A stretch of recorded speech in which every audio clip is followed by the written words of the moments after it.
ଏବେ ଆସି ବଡ଼ ଖବର ଲଘୁଚାପ ପ୍ରଭାବରେ ରାଜ୍ୟରେ ଜାରି ରହିଛି ବର୍ଷା। ଉତ୍ତର ପଶ୍ଚିମ ବଙ୍ଗୋପସାଗରର ସଂଲଗ୍ନ ଗାଙ୍ଗେୟ ପଶ୍ଚିମବଙ୍ଗ ଉପରେ ଥିବା ଲଘୁଚାପ କ୍ଷେତ୍ର ଆସନ୍ତା 24 ଘଣ୍ଟାରେ ପଶ୍ଚିମ ଉତ୍ତର ପଶ୍ଚିମ ଦିଗରେ ଅଗ୍ରସର ହେବ। ଏହାର ପ୍ରଭାବରେ ଆସନ୍ତା 31 ତାରିଖ ଯାଏଁ ରାଜ୍ୟରେ ବିଭିନ୍ନ ସ୍ଥାନରେ ପ୍ରବଳ ବର୍ଷା ହେବ ବୋଲି ଭୁବନେଶ୍ୱର ଆଞ୍ଚଳିକ ପାଣିପାଗ କେନ୍ଦ୍ର ପକ୍ଷରୁ ଆକଳନ କରାଯାଇଛି। ତେବେ ପୁଣି ଏକ ଲଘୁଚାପ ସୃଷ୍ଟି ନେଇ ଆକଳନ କରିଛି ପାଣିପାଗ ବିଭାଗ।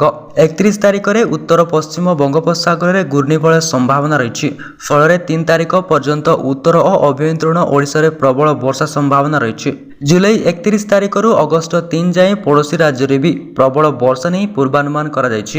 ଆସନ୍ତା 24 ଘଣ୍ଟାରେ ପ୍ରବଳ ବର୍ଷା ହେବା ନେଇ 6 ଜିଲ୍ଲାକୁ ୟେଲୋ ଆଲର୍ଟ ଜାରି କରିଛି ପାଣିପାଗ କେନ୍ଦ୍ର। ବାଲେଶ୍ୱର, ଭଦ୍ରକ, ମୟୂରଭଞ୍ଜ, କେଉଁଝର, ସୁନ୍ଦରଗଡ଼ ଏବଂ ଯାଜପୁରକୁ ସତର୍କତା ଜାରି କରାଯାଇଛି। ଏହିସବୁ ଜିଲ୍ଲାରେ 70ରୁ 110 ମିଲିମିଟର ପର୍ଯ୍ୟନ୍ତ ବର୍ଷିବ। 31 ତାରିଖରେ 16 ଜିଲ୍ଲାରେ ପ୍ରବଳ ବର୍ଷା ନେଇ ଆକଳନ କରିଛି ପାଣିପାଗ ବିଭାଗ। ସେପଟେ ଏବେ ବି ରାଜ୍ୟରେ 8% ବର୍ଷା ନିଅଣ୍ଟିଆ ରହିଛି। 11 ଜିଲ୍ଲାରେ 20ରୁ 59% ବର୍ଷା ନିଅଣ୍ଟିଆ ରହିଥିବା ବେଳେ ସମ୍ଭାବ୍ୟ ଘୂର୍ଣ୍ଣିବଳୟ ଯୋଗୁଁ ଯେଉଁ ବର୍ଷା ହେବ ସେଥିରେ ତାହା ବରଣ ହେବ ବୋଲି ଆଶା କରାଯାଉଛି। ଏପରି ପାଣିପାଗର ସଠିକ୍ ଅପଡେଟ୍ ପାଇବା ପାଇଁ ଚ୍ୟାନେଲକୁ ସବସ୍କ୍ରାଇବ୍ କରନ୍ତୁ ଏବଂ ଭିଡ଼ିଓକୁ ଲାଇକ୍ କରନ୍ତୁ। ଅନ୍ୟମାନଙ୍କ ସହିତ ନିଶ୍ଚିତ ରୂପେ ସେୟାର କରନ୍ତୁ।